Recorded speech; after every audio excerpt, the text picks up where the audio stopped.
ಮದುವಿತ್ತಂದ್ರ ಈ ಹೆಣ್ಮಗಳು ಮನ್ಯಾಗಿದ್ದದ್ದು ಸೀರಿ ಅದು ಎಂತದ ಸೋಮು ಒಂದ್ 100-150 ರೂಪಾಯಿ ಸೀರಿ ಅದಕ್ಕೆ ಮ್ಯಾಲ ಚಲೋ ಕೆಂಪ ಕಾಗದ ಹಾಕಿ ದೊಡ್ಡದೊಂದು ಬಾಕ್ಸ್ ಹಾಕಿ ಓದವ್ರಿಗೆ ಕೊಡೋದು ತಗೋರಿ ಆ ಏರಿ ತಗೋರಿ ಅಂತ ತಿಳ್ಕೊಂಡು ಆಕಿ ಏನೋ ಡಬ್ಬಿ ದ್ವಾಡದ ಬಾಕ್ಸ್ ದ್ವಾಡದ ಚಲೋ ತಂದಾಳ ಕಾಂತದ ಅಂತ ತಿಳ್ಕೊಂಡು ಆಕಿ ತೆಗದ್ ನೋಡ್ತಾಳ ಎಲ್ಲಾ ಕೂಡಿ 100 ರೂಪಾಯಿ ಸೀರಿ ತಂದಾಳ ಆಕಿ ಅಂದು 100 ರೂಪಾಯಿ ತಂದಾಳ ಇರ್ಲಿ ಅಂತ ತಿಳ್ಕೊಂಡ ಅದನ್ನ ಆಕೆ ಏನ್ ಮಾಡ್ತಾವ ಅಂದ್ರ ಕೆಂಪ ಕಾಗದ ತೆಗೆದು ಹಳದಿ ಕಾಗದ ಹಾಕಿ ಬ್ಯಾರೆ ಡಬ್ಬಿ ಹಾಕಿ ಇವ್ರದ್ದು ಬೋರ್ ಮುತ್ತೈದೆಯರಿಗಿತ್ತು ಅದನ್ನ ತಂದ್ಲಕ್ಕಿ ಹೊಳ್ಳಿ ಅದನ್ನ ತಗೊಂಡ್ ಬಂದ್ ಇವ್ರಿಗೆ ಕೊಟ್ಟುಕೊಳ್ಳೆ ನಾ ಅಂತೂ 100 ರೂಪಾಯಿ ಕೊಟ್ಟಿನಿ ದೊಡ್ಡ ಬಾಕ್ಸ್ ಬಂದಂಗ ಕಾಣ್ತದ ನೋಡ್ಬೇಕಂತ ತಿಳ್ಕೊಂಡು ಇಕಿ ತರಿತಾಳ ಅದೇ ಸೀರಿ ಮತ್ತ ಅವು ಇದ್ರ ಸುಡ್ಲಿ ನಂದು ನನಗ ತಂದದ ಮತ್ತ ಅಂತ ತಿಳ್ಕೊಂಡು ಇಕಿ ಮತ್ತ ಹಳದಿ ಇದ್ದದ್ದು ತೆಗಿತಾಳ ನೀಲಿ ಕಾಗದ ಹಾಕಿ ಮತ್ತೇನಪ್ಪಾ ಅಂದ್ರೆ ಬೇರೆ ಬಾಕ್ಸ್ ಹಾಕಿ ಅವ್ರದ್ದು ಕುಬಸದ ಕಾರ್ಯ ಇತ್ತು ಮತ್ ಇದನ್ನ ಓದ್ಲಕ್ಕಿ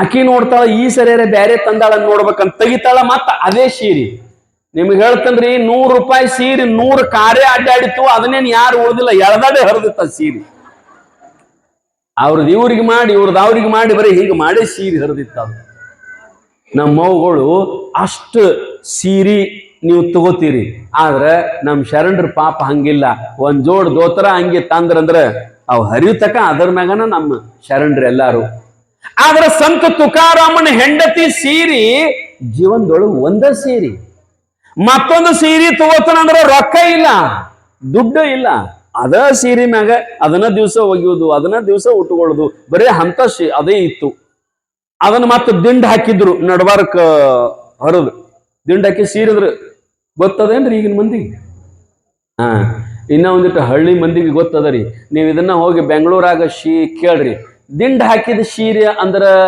ಅಂತ ಅವ್ರನ್ನ ಕೇಳ್ರಿ ಅವ್ರಂತಾರು ದಿಂಡ್ ಹಾಕಿದ ಸೀರೆ ಅದೊಂದು ಕ್ವಾಲಿಟಿ ಬೇರೆ ಏನಂತಾರ ಅವ್ರಿಗೆ ಬೇರೆ ಬೇರೆ ಬೇರೆ ಬೇರೆ ಕ್ವಾಲಿಟಿ ಇರ್ತಾವ್ರೆ ದಿಂಡ್ ಹಾಕಿದ ಸೀರೆ ಅಂದ್ರೆ ಇದೊಂದು ಕ್ವಾಲಿಟಿ ಬೇರೆ ಇರ್ಬೇಕು ಅದಕ್ಕೆಟ್ಟ ಅಂತ ಕೇಳ್ತಾಳೆ ನಮ್ಮವ್ವ ದಿಂಡ್ ಹಾಕಿದ ಸೀರೆ ಅಂದ್ರೆ ಕ್ವಾಲಿಟಿ ಅಲ್ಲ ಉಟ್ಟು ನಡವರ್ಕ ಹಿಂದಿನ ಪದರ ಅದು ಸೌದು ಹರಿದಿತ್ತಂದ್ರ ಎಟ್ಟು ಹರಿದಿರ್ತತ್ಲೆ ಅಟ್ಟು ಕಟ್ ಮಾಡೋದು ಅದನ್ನು ಇಲ್ಲೂ ಕಟ್ ಮಾಡೋದು ತಂದು ಜೋಡಿಸಿ ಹೊಲದು ಬಿಡುದು ಇದು ದಿಂಡ್ ಹಾಕಿದ ಸೀರೆ ಈಗ ನಮ್ಮ ಹುಡುಗರೆಲ್ಲ ಪ್ಯಾಂಟ್ ಹಾಕೋತಾವಲ್ರಿ ಅವ್ ಎಂತ ಪ್ಯಾಂಟ್ ಅಂದ್ರೆ ಮನಕಲ್ ಮೇಲೆ ಹರಿದಿರ್ತದ ಇಲ್ಲಿ ಪಿಂಡ್ರಿ ಕೆಳಗಡೆ ಹರಿದಿರ್ತದ ನಂತರ ಇಲ್ಲಿ ತೊಡಿ ಮ್ಯಾಗ ಹರಿದಿರ್ತದ ಒಟ್ಟು ಏಕ ಹರಿದದ್ದ ಪ್ಯಾಂಟ್ ರೀ ನಾ ಮಾನ್ಯೊಬ್ಬನ ನೀ ಏನಪ್ಪ ನಿಮ್ಮ ಅಪ್ಪ ಹೇಳ್ಯಾರ ಹೇಳ ಮತ್ತ ಇಟ್ಟು ಸಾವುಕಾರ ಅದಿರಿ ಒಂದು ಪ್ಯಾಂಟ್ ಕೊಡಿಸುವಲ್ಲ ನಿಮ್ಮ ಅಪ್ಪ ನಿನಗ ಅಂದ ಕೂಡಲೇ ಅವ ಅಂದ ಯಾಕ್ರಿ ಸ್ವಾಮಿಗಳು ಅಂದವ ಅಲ್ಲೋ ಮತ್ತೆ ಎಲ್ಲ ಹರಿದದಲ್ಲ ಪ್ಯಾಂಟ್ ನಾವ್ ಅಂಗಡಿಗೆ ಹೋಗಿ ಹಿಂಗ ಹರಿದದ್ದನ್ನ ತಂದದಿವ್ರಿ ಅಂದವ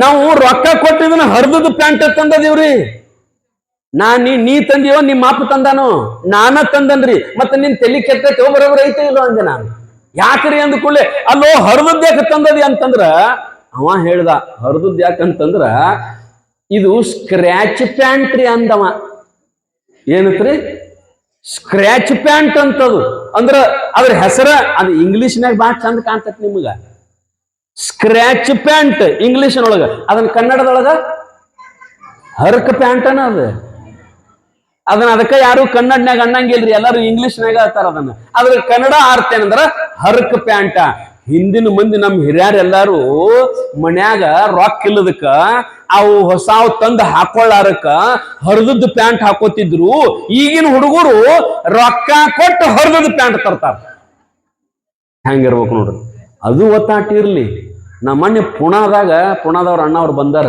ಪುಣಾದಾಗ ಇರ್ತಾರ ನಮ್ಮ ಅಣ್ಣವ್ರು ಎಂತ ಒಳ್ಳೆಯವ್ರು ನೋಡ್ರಿ ನಿನ್ನೆ ಒಂದು ಮಾತು ಅವ್ರು ನಾವು ಕೂಡಿ ಮಾತಾಡ್ಕೊತ ಕುಂತಾಗ ಅವರ ಧರ್ಮ ಪತ್ನಿಯವರು ಮೊನ್ನೆ ಲಿಂಗೈಕ್ಯರಾದ್ರು ಅದನ್ನೆಲ್ಲ ಹೇಳಿದ್ರು ಅವರ ಧರ್ಮ ಪತ್ನಿಯವರು ಲಿಂಗೈಕ್ಯರಾದ್ರೆ ಅವ್ರ ಕೊಳ್ಳಾಗ ಇದ್ದದ ಬಂಗಾರ ತಮ್ಮ ತಂಗಿಯವರಿಗೆ ತಂದು ಕೊಟ್ರಂತ ನಿಜವಾಗಿ ಇಂಥ ಅಣ್ಣ ಇಂಥ ತಂಗಿ ಇದ್ರೆ ಈಗೇನು ಮಳೆ ಆಗಾಕತ್ತೈತಿಲ್ಲ ಯಾವತ್ತೂ ಮಳೆ ಆಕೈತಿ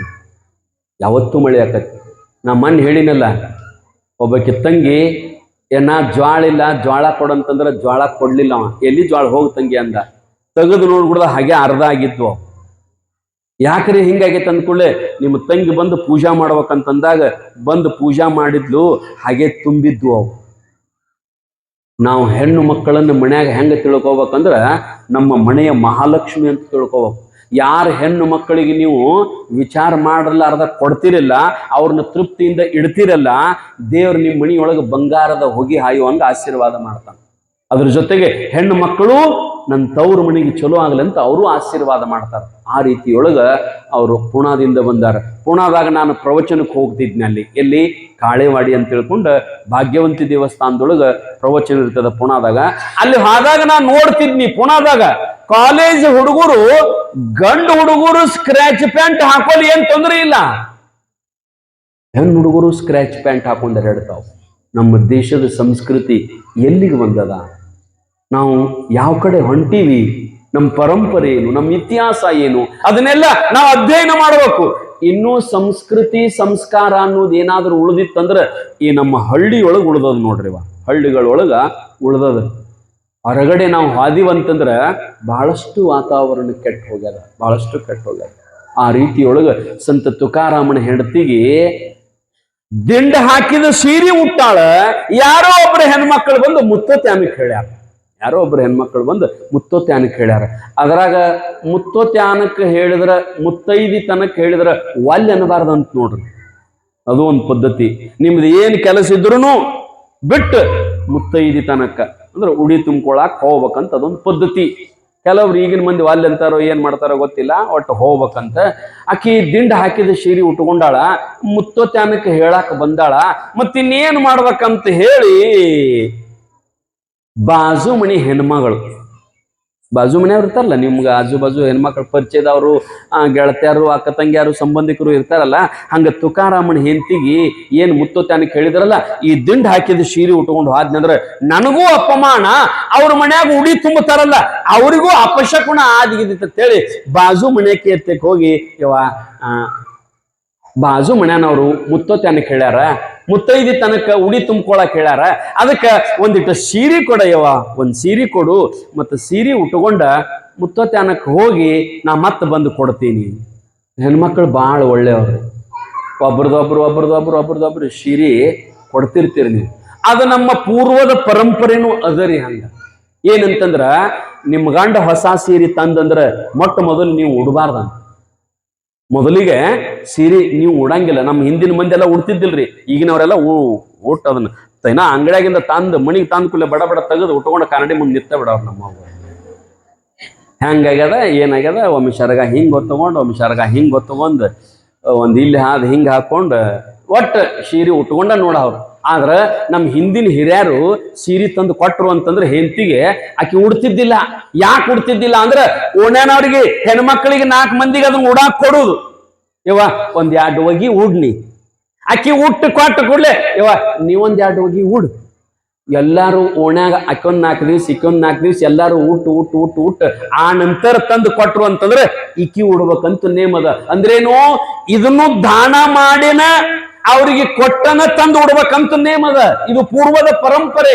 ಅದಕ್ಕೆ ಮಂದಿಗೆ ಕೊಟ್ಟ ನಾವು ಉಡ್ಬೇಕ. ಅದನ್ನ ಮನ್ಯಾಗ ಅಡಿಗೆ ಮಾಡಿದ್ರು ನಾವ ತಿನ್ನಬಾರದು, ನಮ್ಮ ಸಲಾಗೆ ಅಡಿಗೆ ಮಾಡಬಾರದು. ಒಂದು ವೇಳೆ ನಮ್ಮ ಸಲಾಗೆನ ಅಡಿಗೆ ಕುದಿಸಿದ್ರಿ, ಅಡಿಗೆ ಮಾಡಿದ ಅಡಿಗೆ ತಿಂದ್ರಿ ಅಂತಂದ್ರ, ಇನ್ನೊಬ್ಬರಿಗೆ ಕೊಡಲಾರದ ತಿಂದ್ರಿ ಅಂತಂದ್ರ ಅದ ಅಣ್ಣ ತಿಂದಂಗ ಅಲ್ಲಂತ, ಅದು ಪಾಪಾನೇ ತಿಂದಂಗಂತ. ಮನಿಯೊಳಗ ಮಾಡಿದ ಅಡಿಗೆಯೊಳಗ ಒಂದು ತುತ್ತರ ಹೊರಗೆ ಹೋಗ್ಬೇಕು, ಒಂದು ಅನ್ನದ ಅಗಳರ ಇನ್ನೊಬ್ಬರಿಗೆ ಹೋಗ್ಬೇಕು. ಒಬ್ಬ ಸಾಧು ಆಗಲಿ, ಒಬ್ಬ ಸಂತ ಆಗಲಿ, ಒಬ್ಬ ಮಹಾತ್ಮ ಆಗಲಿ, ಒಬ್ಬ ಶರಣ ಆಗಲಿ, ಅಥವಾ ಊರಾಗಿನ ಒಬ್ಬ ಜಂಗಮ ಆಗಲಿ, ಅಥವಾ ಯಾರ್ಯಾರ ಆಜು ಬಾಜುದವ್ರಾಗಲಿ, ಯಾರಿಗಾರ ಮಾಡಿದ ಅಡಿಗೆ ಒಬ್ಬರಿಗೆ ಕೊಟ್ಟ ಉಣ್ಬೇಕಂತ ಭಗವದ್ಗೀತಾದೊಳಗೆ ಹೇಳ್ತದ. ನೀವು ಮಾಡಿದ ಮುಂಜಾನೆ ಎದ್ದು ಕೂಡಲೇ ಏನು ಒಲಿ ಹೊತ್ತಿಸಿ ಅಡಿಗೆ ಮಾಡ್ತಿರಲ್ಲ, ಒಬ್ಬರಿಗೂ ಕೊಡ್ಲಾರ್ದ ತಿಂದ್ರಿ ಅಂತಂದ್ರೆ ಅದು ಪಾಪ ತಿಂದಂಗನಿ ಅಂತ ಬರೀತಾರೆ.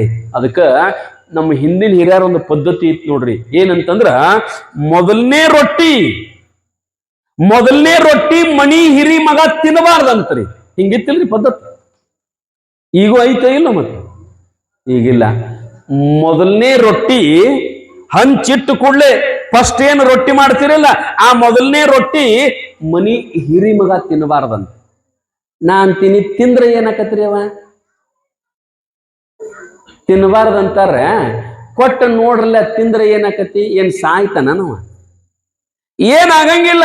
ಮತ್ತು ತಿನ್ನಬಾರ್ದಂತ ಯಾಕಂದಾರ್ರಿ? ಯವ್ವ, ಮೊದಲನೇ ರೊಟ್ಟಿ ಮನಿ ಹಿರಿ ಮಗ ಅಟ್ಟ ತಿನ್ನುವುದಲ್ಲ, ಮನ್ಯಾಗ ಯಾವ ಮಗನೂ ತಿನ್ನಬಾರ್ದು ಅದನ್ನ ರೊಟ್ಟಿ. ಮೊದಲು ಮಾಡಿದ ರೊಟ್ಟಿ ಮನ್ಯಾನವ್ರು ಯಾರೂ ತಿನ್ನಬಾರದು. ಹಿರಿ ಮಗ ಅಟ್ಟ ಅಲ್ಲ, ಯಾರೂ ತಿನ್ನಬಾರದು. ಯಾಕೆ ತಿನ್ನಬಾರ್ದು ಅಂದ್ರ ಮೊದಲನೇ ರೊಟ್ಟಿ ಎಲ್ಲಿ ಹೋಗ್ಬೇಕಂದ್ರ ಮೊದಲನೇ ರೊಟ್ಟಿ ಮಠಕ್ಕೆ ಹೋಗ್ಬೇಕು.